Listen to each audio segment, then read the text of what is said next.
Et donc, on va passer à la présentation suivante de mon ami François Boileau, qui est un chirurgien orthopédique, qui est référent, donc l'un des référents, je dirais, chirurgie à Médecins sans frontières, depuis maintenant de très nombreuses années, puisqu'on se côtoie. Voilà, on se voit tous les 2-3 ans, mais de nombreuses fois, donc voilà, ça fait longtemps. C'est un chirurgien de terrain, où il a une expérience assez considérable, j'espère qu'il va nous la faire partager un petit peu aujourd'hui. Mais c'est aussi un passionné de recherche clinique, un peu ce dont je vous parlais précédemment. Et donc, il met sa passion de la recherche clinique, bien entendu, dans ses activités professionnelles, mais aussi au service donc, des journées annuelles de MSF qui sont très, très connues, qu'il a beaucoup développées, et qui sont pour beaucoup donc, dans l'innovation et le développement de certaines techniques chirurgicales, notamment dans des contextes précaires. Donc merci François d'être venu, et à toi. Merci. Chers collègues, j'ai beaucoup de choses à vous dire, j'espère juste avoir assez de temps pour vous le dire. Donc effectivement, je travaille pour Médecins sans frontières qui, comme celui-là. Voilà.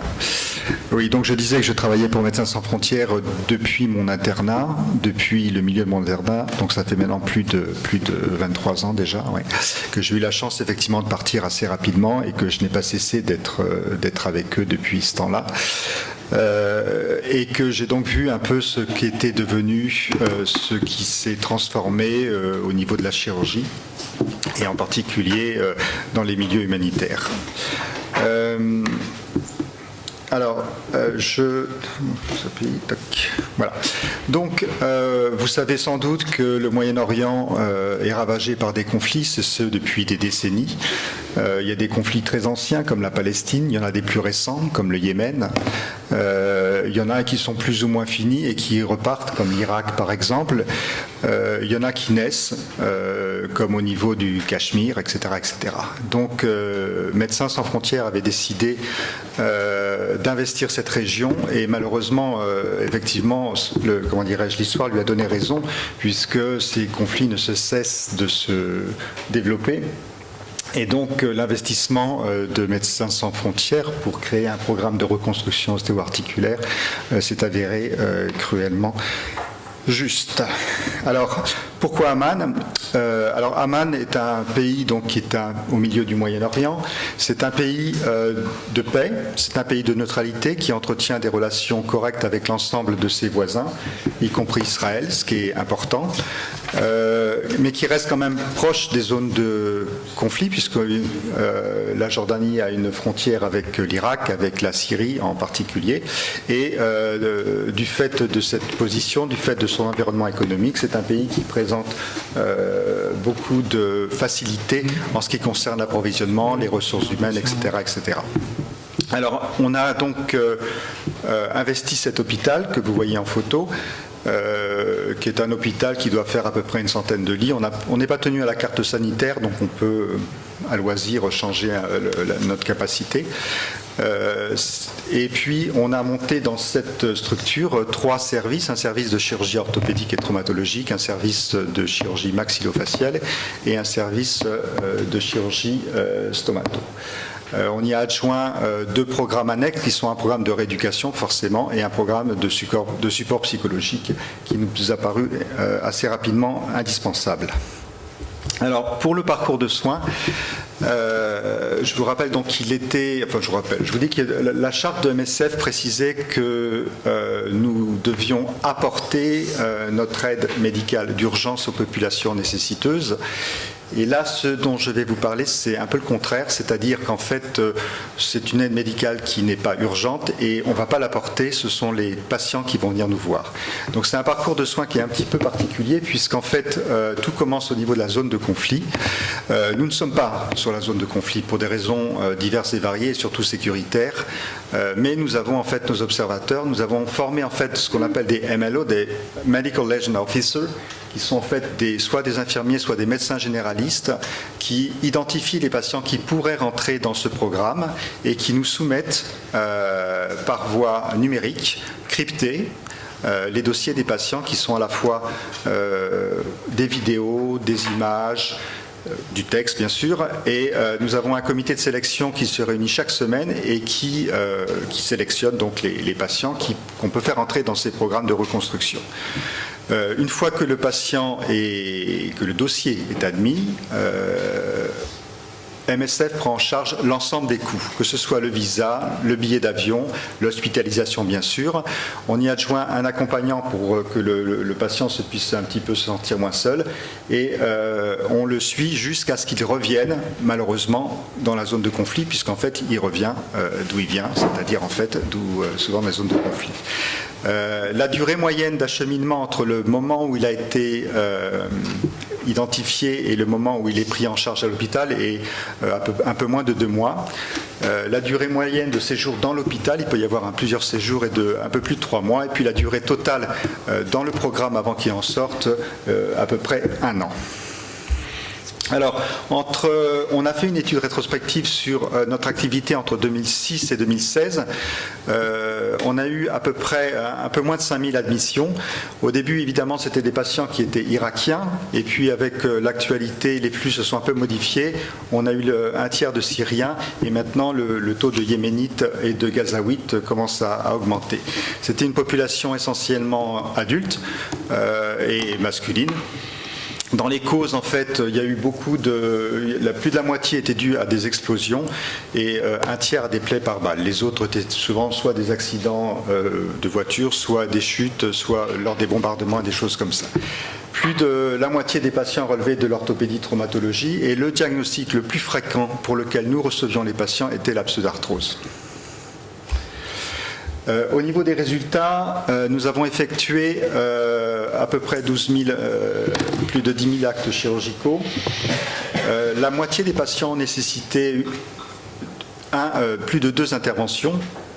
Et le fait important était que pratiquement les 3/4 des patients étaient infectés. Et cette infection a été asymptomatique dans plus de la moitié des cas. Asymptomatique sur le côté clinique, biologique et radiologique. Donc ça a été des découvertes péropératoires. En termes de résultats finaux, c'est assez grossier, mais c'était difficile, et c'est difficile d'avoir une appréciation plus précise. On peut dire qu'un tiers des patients, en 2016, donc quand s'est arrêté l'étude, un tiers des patients avaient atteint les objectifs du traitement tel que s'était fixé une fois qu'ils étaient arrivés à Amman. Un quart avait encore besoin d'une prise en charge complémentaire, et près de la moitié avait quitté le programme pour diverses raisons dont on pourra discuter. Alors, ce programme, en fait, qui a été tenu par une équipe irakienne et jordanienne, irakienne au début, a 2 spécificités, 2 points remarquables que je tiens à vous faire partager. Bon, le premier, c'est les diagnostics les plus fréquents que nous avions eu à traiter étaient les pertes de substances et pseudarthrose, qui pour la plupart d'ailleurs étaient infectées. Cette équipe a beaucoup utilisé la technique de l'ascenseur. Alors, je ne vais pas rentrer en détail, je pense que les orthopédistes qui sont dans la salle apprécieront.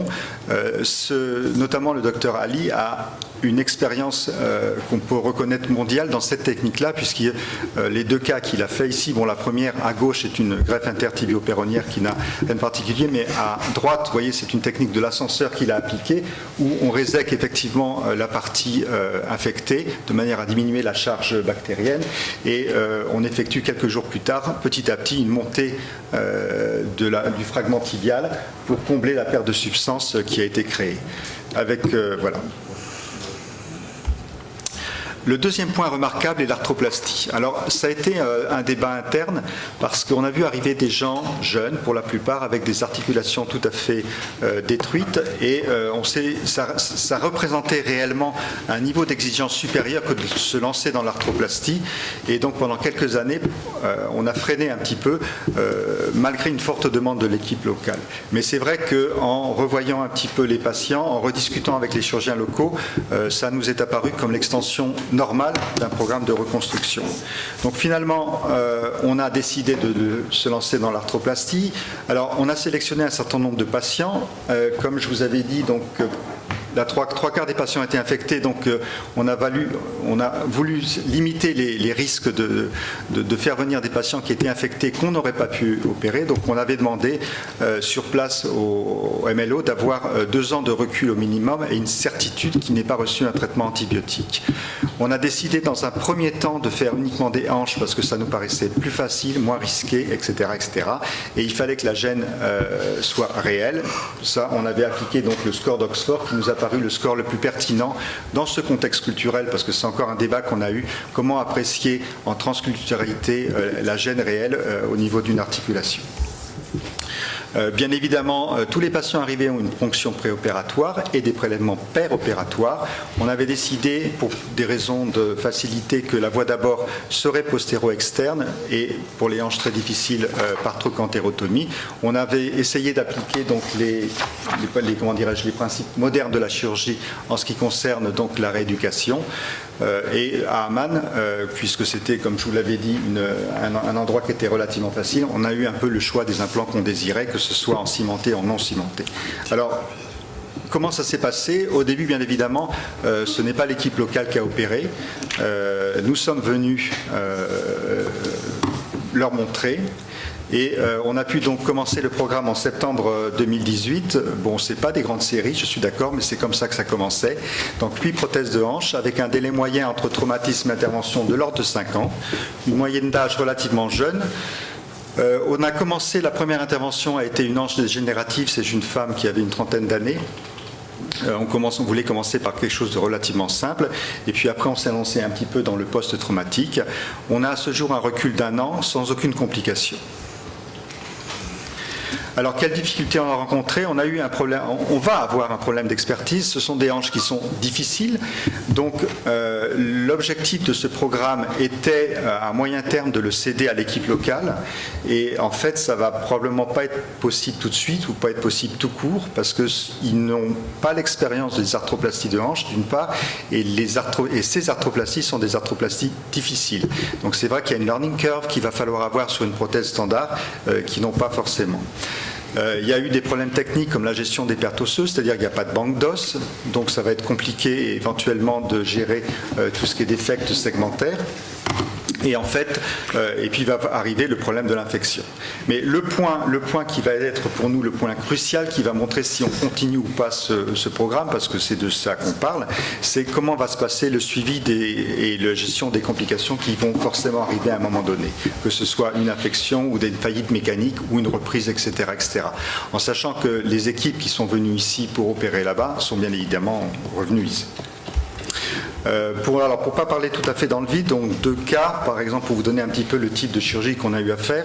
Donc 28 ans, un patient qui vient d'Irak, chute lors d'un bombardement en 2004. Il a d'abord été traité orthopédiquement, puis réopéré pour lui mettre donc cette lame plaque. Et on l'a vu arriver donc dans cet état-là avec un score d'Oxford à 8, c'est-à-dire qu'il n'est pas beaucoup. Le score d'Oxford c'est sur 40, 8 plus c'est vers 0, plus c'est faible. Donc il a bénéficié d'une arthroplastie à gauche, cimentée en fémoral et impacté au niveau acétabulaire par trochantérotomie. Deuxième cas, toujours irakien, 32 ans, donc cette fois-ci c'était une plaie par balle. Il a d'abord été traité par un parage, puis un fixateur externe qui a été enlevé quelques mois après. Il a été laissé comme ça et puis il a évolué vers une nécrose, vers une arthrose post-traumatique et un calvitieux de l'extrémité supérieure du fémur qu'on a donc repris non sans difficulté, vous imaginez, avec cette prothèse, toujours par trochantérotomie. Voilà, donc en conclusion, c'est un programme que nous avons trouvé intéressant parce que MSF n'a pas l'expérience des programmes de chirurgie froide. D'une part, elle n'a pas beaucoup l'expérience non plus de la transversalité, c'est-à-dire dans ce cas-là, il a fallu faire appel à la télémédecine pour le recrutement, ensuite aux bactériologues pour gérer tous les problèmes de bactériologie. Donc on a créé un laboratoire de bactériologie sur place. Managérial, c'était un hôpital, on ne sait pas vraiment faire, c'est un gros hôpital. Et puis un problème d'expertise, puisqu'effectivement ce sont des cas relativement difficiles à gérer. Une petite note un peu pessimiste, nous craignons malheureusement que peut-être ça devienne la chirurgie du futur pour les ONG, c'est-à-dire que ce ne soit plus nous qui allions sur le terrain, mais que ce soit en fait les patients qui viennent nous voir. Comme vous savez, MSF a eu des hôpitaux qui ont été bombardés au Yémen. On a des collègues qui sont toujours retenus en otage. Et c'est vrai que le problème sécuritaire est majeur et qu'en fait se pose toujours la question d'envoyer des gens dans des zones extrêmement insécurisées. Enfin, dernière chose qui, vous imaginez, crée débat un petit peu dans la maison, c'est un programme onéreux, hein, c'est 12 millions de budget par an minimum, et c'est vrai que ça ne rentre pas tout à fait dans la charte que MSF a écrite, et on fait plutôt du social saving, c'est-à-dire c'est des problèmes c'est pas des problèmes vitaux, et c'est des problèmes qui coûtent cher, et c'est de l'argent qui est pris sur d'autres programmes, et donc ça crée effectivement au sein de la maison quelques débats. Voilà, je voulais remercier donc l'ensemble des personnels de cet hôpital qui s'appelle Al-Mawassa à Amman. Je tiens également à vous faire part du partenariat assez proche qui existe entre l'hôpital Saint-Joseph où je suis et cet hôpital-là, puisque ça ne concerne pas seulement l'orthopédie, mais également la stomato et le maxillofacial, où on reçoit des chirurgiens et où on envoie des chirurgiens sur place. Et enfin, une mention spéciale donc, au service de chirurgie orthopédique à l'hôpital Cochin, puisque à travers le docteur Dumaine ici présent, donc nous sommes les, comment dirais-je, les encadrants, les cadres du programme d'orthopédie à Amman. Merci de votre attention.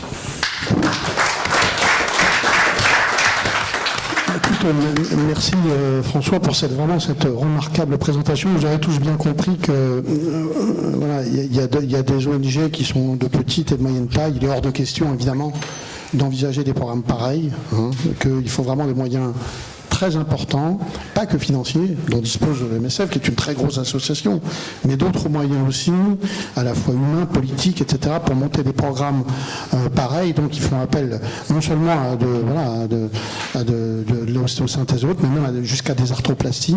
Et donc je crois que il est important de souligner qu'on n'est plus dans le cadre classique de la chirurgie qui fait partie des soins de santé primaire tels que décrits par les Nations Unies. On est complètement à une autre dimension, dans un autre étage, et c'est ainsi qu'il faut l'intégrer. Et je pense que c'est important, et tu l'as souligné, de voir que il y a des équipes qui font du compagnonnage, qui vont former des chirurgiens du Sud, et que finalement, c'est pas si compliqué que ça, à partir du moment où il y a une volonté dans le temps de rester avec des moyens conséquents qui peuvent être mis à la disposition. Voilà, donc Xavier Martin. Oui, j'ai une question. J'aimerais qu'on aborde le sujet de la formation des formateurs. Parce que, et là je m'adresse aussi bien à Alain Leduc qu'à Claude Rosenthal, quand on voit les interventions de fistules vésico-vaginales ou celles de ces prolapsus, c'est des choses qu'on ne voit pas chez nous. Donc on n'a pas la formation, les chirurgiens français n'ont pas la formation, les urologues, de traiter ces fistules vésico-vaginales au stade où on les voit. Donc il y a quand même une formation de ces équipes. Et comment est-ce qu'on aborde ce sujet? Je sais qu'on a en France une formation de chirurgie de guerre qui est encadrée par les chirurgiens militaires, la FST de chirurgie de guerre et chirurgie humanitaire, il me semble bien qu'elle a cette appellation. Donc là, on a certaines compétences dans ce domaine, mais dans ces pathologies, la sténose de l'urètre qu'on trouve en Asie, ou ces fistules vésico-vaginales, ou ces chirurgies de pathologies qui ont évolué de façon extrême, comment est-ce qu'on peut, nous, former nos formateurs, nos équipes qui vont aller former les chirurgiens sur place? La réponse pour moi est très simple. Je ne voulais pas marcher sur les plates-bandes de mon collègue de Gynéco Sans Frontières, mais c'est pas nous qui formons. C'est eux qui nous forment maintenant. Actuellement, il y a 2 centres, alors je ne sais pas s'ils existent encore, qui sont un en Éthiopie, un autre au Niger, où ils font, alors je ne parle pas de prolapsus, je parle de fistule, où ils ont acquis une expertise que nous avons perdue, que nous ne savons plus faire. Donc en fait, qu'est-ce qu'on fait? On va se former chez eux. Et en fait, on ne les forme pas. Et juste, je voulais rebondir également sur je vous avais prévenu que j'avais beaucoup de choses à dire, hein, donc je me suis tué jusqu'à maintenant, sur les programmes de formation où on formait des médecins généralistes, je ne sais plus qui nous avait parlé de ça, aux actes de chirurgie. C'est essentiel, oui. Voilà, nous avons essayé ce programme-là, et ça a été un échec complet. C'est-à-dire qu'en fait, ça n'a pas marché pour des raisons qu'on peut décrire comme diverses et variées. Une des raisons était en particulier que ça marchait quand vraiment le pays, c'est en Éthiopie, hein, le pays était en zone de guerre, etc., etc. Mais dès que la situation s'est un petit peu normalisée, les chirurgiens formés par les ONG n'ont jamais été reconnus par leurs collègues. Ils ont été envoyés dans des coins où ils n'avaient pas de matériel pour travailler. Ils ont ensuite, enfin, il y a eu plein de raisons qui ont fait que ça n'a pas marché. Et finalement, on a décidé depuis enfin, là c'est un peu remis en question, mais on a décidé depuis cet exemple un petit peu malheureux de ne plus upgrade et de ne plus faire ce type de formation. On favorise plutôt la formation de collègue à collègue, de peer-to-peer, où là, effectivement, c'est quelque chose qui est rentable. On va avec le chirurgien, on opère avec les chirurgiens, on parle avec le chirurgien, on dîne avec lui, on mange avec lui, on discute avec lui, on parle de tout et n'importe quoi, et c'est comme ça qu'en fait que ça passe. Si J'aimerais avoir le point de vue d'Alain Leduc, justement, sur en dehors de ces situations de crise, de la formation assez chirurgique qu'on n'a plus l'habitude de voir. La réponse est simple. Pour opérer les fistules vésico-vaginales, il faut aller là où elles sont, c'est-à-dire en Afrique, première chose. Deuxièmement, dans les hôpitaux, il y a les chirurgiens africains qui sont très bien formés, qui opèrent ces fistules depuis une trentaine d'années, et c'est pour ça que j'ai rencontré le service d'urologie du Mali, qui était spécialisé dans ces fistules, et que j'ai été initialement formé par le chef de service qui s'appelle Kalilou Ouattara, qui succédait à un Français qui aussi faisait les fistules. Donc ce service avait des dizaines d'années d'expérience de fistules, donc il vous forme assez rapidement. Et bien sûr, si je regardais mon activité parisienne, je crois qu'en 20 ans, j'avais opéré une mini-fistule qui venait de Genève, à peu près, donc je ne connaissais rien. Et c'est sur place, hein. Il faut aller chercher, il faut aller là où elles sont, et très simplement, on va t'apprendre, si tu es intéressé, à traiter les fistules. Et puis après, tu vas voler de tes propres ailes ou avec des camarades comme Dumurgier et Falandry. Ça va, Dumurgier? Bon, Dumurgier et Falandry, qui sont aussi des experts. Mais bon, faut aller sur le terrain. Point. Très bonne question. Ouais. Si je peux me permettre, je voulais simplement ajouter quelque chose. Nous avons essayé, nous, Gynéco Sans Frontières, d'avoir un programme SONU, donc de soins obstétricaux et non-nataux d'urgence dans les différents pays. Nous nous sommes évalués sur des grilles. Nous avons été très mauvais. Nous avons suivi, venant du Sénégal, un programme, une FPA, qui est lancée par CEFOREP, et qui est la formation des formateurs locaux par des locaux, qui exclut parfois des professeurs de fac. Je ne sais pas comment ils le jugent et ils choisissent eux-mêmes leurs formateurs, mais quand les formateurs locaux forment donc sur place, là l'évaluation est vraiment très très bonne. Donc je crois qu'il y a une façon de parler, et à mon avis ça ira plus dans le sens sud-sud que nord-sud. Ça, c'est la première chose. Sinon, je vous rejoins complètement sur le compagnonnage nécessaire pour la formation chirurgicale. C'est en tenant la main qu'on fera avancer le reste. Oui, je crois qu'il y a deux éléments qu'il faut retenir. Hein. Le premier, c'est qu'on peut imaginer qu'on puisse former du personnel non médecin à la chirurgie essentielle, à des actes chirurgicaux de base qui peuvent sauver la vie.